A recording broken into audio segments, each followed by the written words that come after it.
پیل کوم د پښتو غیرت ننګ حیا او پت په نامه.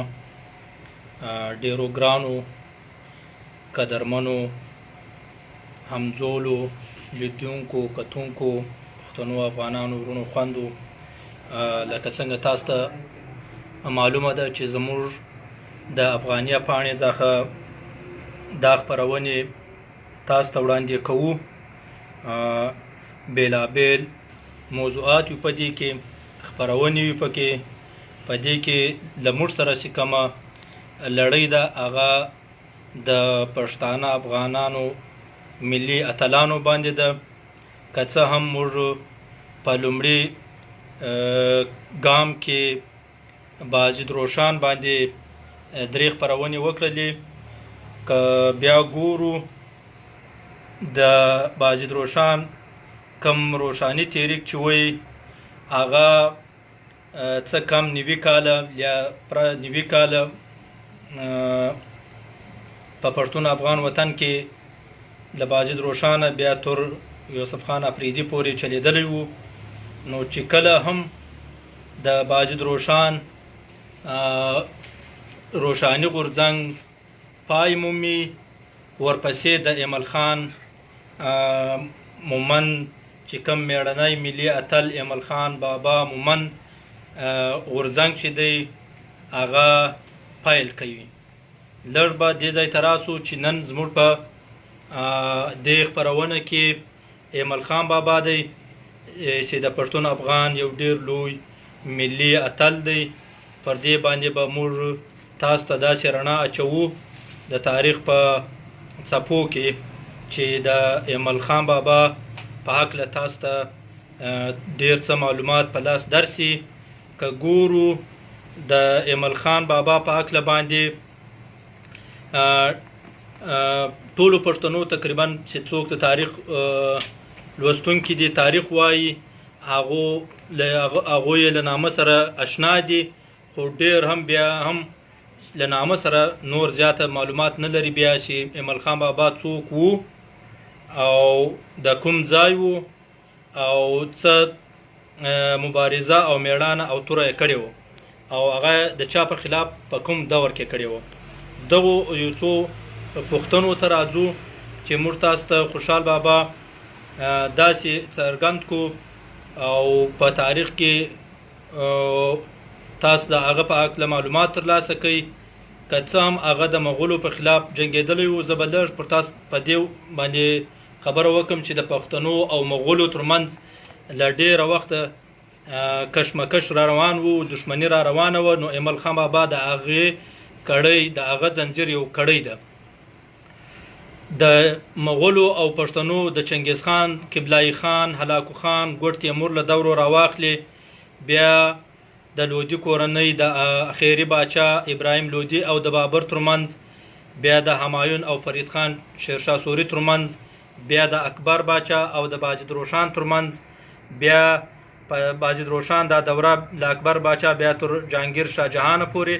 بیا چې کله اخرنی خو هم نه دی چې بیا نورالدین اورنګ مغول باچا سره چې زموږ بیا لومړی د هغه په مخ کې د هغه تاړاکونو ته ودرېدلی ملي اتل چې دی هغه بیا ایمل خان بابا لومړی دی، بیا ورپسې دریا خان افریدی بابا دی، بیا ورپسې خوشحال بابا دی. اوس نن موږ راځو د نورالدین اورنګزیب مغول باچا و چې زموږ پر وطن باندې ډېر لوی یرغلګر وو، یرغلونه یې کړي وو، تاړاکونه یې رامنځته کړي وو. نو یو مهمه واقعه داسې کېږي چې ایمل بابا یا ډېر ځوان دی او په دې هوش کې دی چې مغول زموږ په وطن باندې د وطن په هر ګوټ کې ډېر ناروا سلوک روان کړی دی. د دې مخه نیول پکار دی، خو له ډېره بده مرغه په یو دور کې په محمد ایجنسۍ چې کومه ده دلته د صافیانو په قبیله کې په ټبر کې یو داسې واقعه رامنځته کېږي چې هغه ډېره دردونکې واقعه وه چې ټول قام یې راویښ کړلی او ټول پښتانه یې ولړزول او د مغولو و دې لوی استبداد ته د ایمل بابا په مشرۍ کې ودرېدل. که څه هم هغه مسله هم داسې د پښتنو د ټولو واقعاتو یو ډېرې څرګندې واقعاتو له وجې داسې سوي دي چې د صافي قبیلې په مومندو کې د مغولو د یو فوجي چوکۍ سره وړوکی بازار و، په هغه کې به زنانه هم راتلې، پښتانه به راتلل، سوداوي به یې کولې. خو د کونړ فوجدار چې څوک وي حسن بیگ خان، د هغه سپاهیانو له دې چوکۍ سره د مومندو زنانه روانې وې. دوی په هغه کې د مومندو یو زنانه سره بېعزتي وکړله او مومند قبیله ټول ټبر ورسره، د مومندو قبیله ورسره د شینوارو اپریدو دا خلک په لومړي ځل باندې د ایمل خان بابا په مشرۍ کې راپاڅېدل او یو لوی پاڅون یې وکړلی او د مغولو په خلاف باندې بیا ایمل خان بابا نه ستړې کېدونکې لویه مبارزه وکړله. که څه هم د ایمل خان بابا په هکله باندې دلته تاسو ته موږ معلومات ټول وړاندې کوو، خو لومړی به زه دا درته ووایم چې هغه سرچینې چې له موږ سره د ایمل بابا په هکله باندې تر ټولو لومړی معلومات په لاس راکوي هغه د ستر خوشحال خان خټک بابا شعرونه دي چې هغه د خوشحال بابا ذکر کړی دی، د ایمل خان بابا ذکر کړی دی، په خپلو شعرونو کې ستایلی دی او هغه نوم یې ډېر په احترام باندې اخیستی دی. نو څکه له هغه څخه موږ دا اخذ کوو چې ایمل خان بابا د خوشحال بابا همزولی هم اسره و او که څه هم په عمر کې به لږ فرق پې و، داسې اټکل کېږي چې ایمل خان بابا به مشر وترده. نو ځکه خوشحال بابا ورته ډېر احترام کړی دی او د ده ملي مبارزه یې په ډېرو زرونو تورو کې ستایلې ده. نو هغه له دې سره سره بیا له موږ سره دوم د تاریخ مرسه افضل خان خټک کتاب دی چې هغه موږ ته د ایمل خان بابا په هکله باندې ډېر معلومات راکوي. بیا ورباندې د مغولو درباري لیکوال خافي خان په خپل کتاب کې منتخب اللباب په هغه کې د ده ذکر کړی دی. بیا یو بل لیکوال دی شاهنواز خان معاصر الامرا په دې کتاب کې د ایمل بابا ذکر کړی دی، جامع ذکر شوی دی. بیا دوست محمد خان کامل مومند چې دی هغه په اردو کې چې کوم د خوشحال بابا باندې کتاب لیکلی دی په هغه کې د ایمل خان بابا په هکله باندې په لومړي ځل ډېر معلومات موږ ته په لاس راکړي دي. له هغه پس میراجان سیال مومند پر خوشحال بابا باندې پر ایمل خان بابا باندې په لومړي ځل ځانګړی کتاب لیکلی دی. که څه هم نیمګړتیاوې لري خو بیا هم زموږ لپاره دا ډېر مهم کتاب دی چې زموږ د ټولو نورو مخته لیکوالانو لپاره یې د ایمل خان بابا او د هغه د مبارزې او د هغه د دور په هکله باندې د خلکو د لیکوالانو لوستونکو توجه رااړولې ده. بیا له هغه پس مراد لایق دی چې دا ځانګړی کتاب د ایمل خان بابا په هکله باندې ډېر ریسرچ ورک کړی دی، دا یې لیکلی دی. او ورپسې محمد ګلاب ننګرهاري په یو مجله کې کابل مجله کې په ایمل خان بابا باندې ښه خوندور معلومات څرګند کړي دي. بیا ورپسې ستوری خان لال په ایمل مجله کې ورباندې ډېر ښه رڼا اچولې ده. بیا ورپسې صفیه علیم ډېر ښه خوندور ارټیکل لیکلی دی. ورپسې رحیم صاحب په خپل کتاب افغان او افغانستان کې ایمل خان بابا باندې لیک کړی دی. بیا ورپسې دروخان یوسفزي په اردو کې په یو مجله کې دا ډېر خوندور ارټیکل چې تاسې کتلی شئ په دې کې موږ ته معلومات راکړي دي. اوس راځو لومړی د خوشحال د ایمل خان بابا په دې هکله باندې چې د ده زوکړه موږ څنګه اټکل کولی شو چې دی به په دې کال کې زیږېدلی وي. هغه ډېر تاریخي واقعات شوي دي لکه د خیبر واقعه چې شوې ده او داسې میراجان سیال مومند وایي چې د پښتنو هغه وخت کې پښتنو چې کله هم ارام نه دی موملی، چې کله دوی ارام پیدا کوي او دوی د لیک لوست خواته ځي، د پوهې خواته ځي او د ملي پرمختګ خواته ځي، نو د وخت یرغلګرو او زورورو زبرځواکونو پر دوی باندې خپله تبه ازمایلې ده. نو د دوی هغه کم لیک لوست بقاعده چې دی هغه ګډوډ سي، نو د پښتنو بیا دغه د ترقۍ کم د پرمختګ کم ژوند چې دی سفر چې دی هغه ګډوډ سي او نیمګړی پاتې سي. نو ځکه د ایمل خان بابا په هکله باندې داسې کره معلومات د ده د زوکړې په هکله نشته، خو بیا هم د ریسرچ ورک له لارې څخه دومره اټکل شوې ده چې په 1023 یا 22 یا 23 کې د ده زیږېدنه د مغولي باچا نورالدین جهانګیر په وختو کې شوې ده. 2022 هجري قمري کې شوې ده.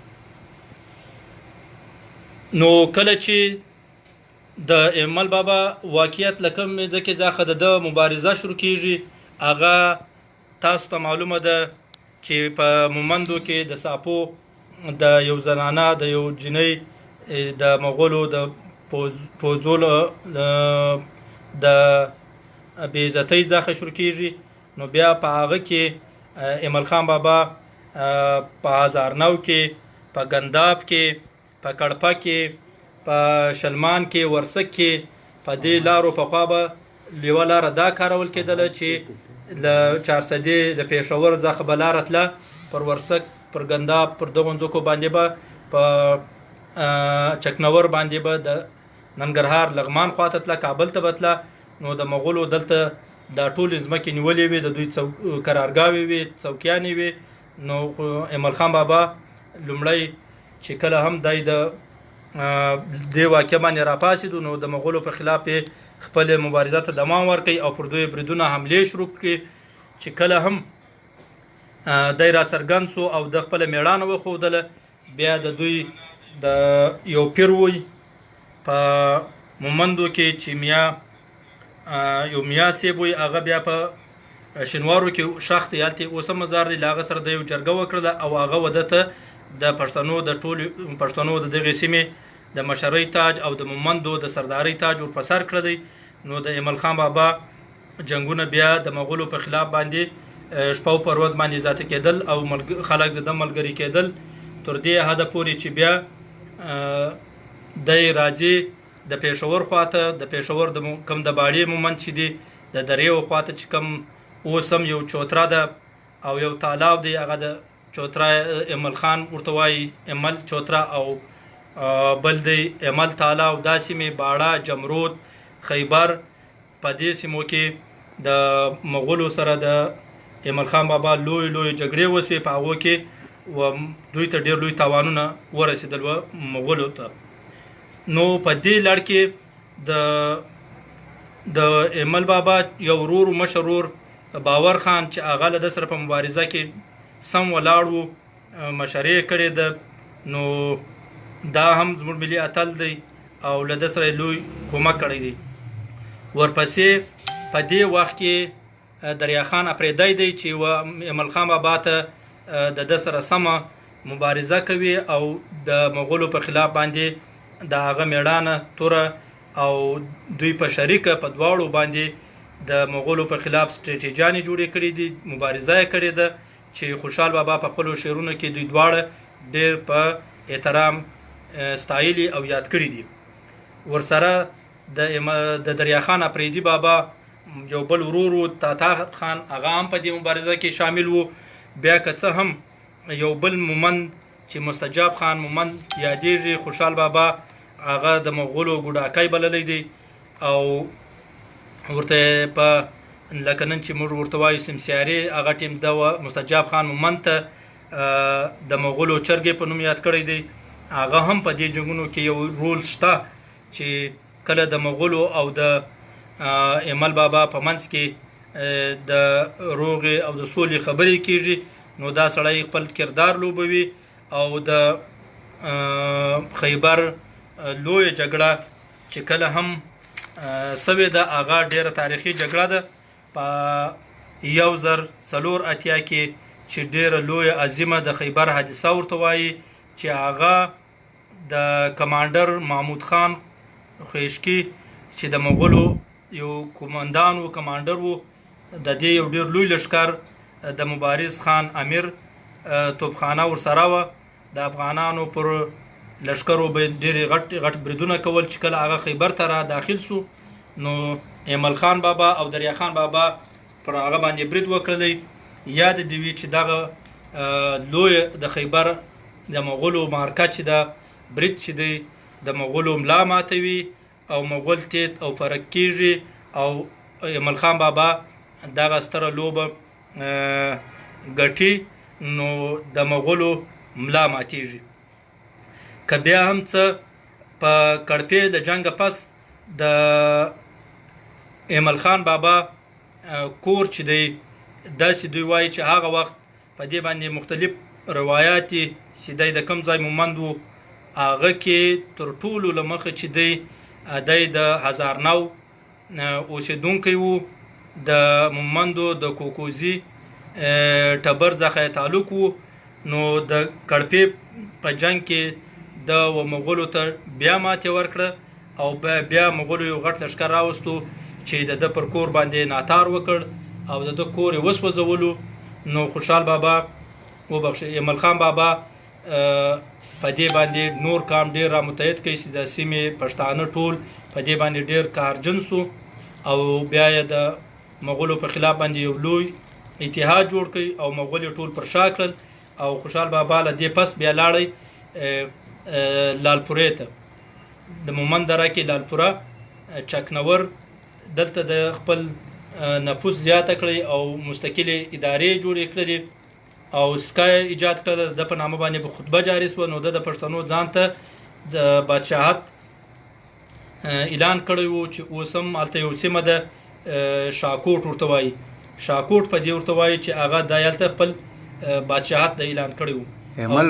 ایمل بابا او د دغه مبارزه چې وه هغه اخیر له سردارۍ څخه د پښتنو له مشرۍ څخه د بادشاهت ته ورسېده. چې ده ته بیا په ځینو تاریخونو کې چې مغولو په خپله دی تسلیم کړی دی چې ایمل شاه په نوم یې لیکلی دی چې ده په خپله ځان ته دا شاهنواز خان په خپل کتاب کې لیکي چې دی بیا خپله خطبه جاري کړله او سکای ووهله جاري یې کړله.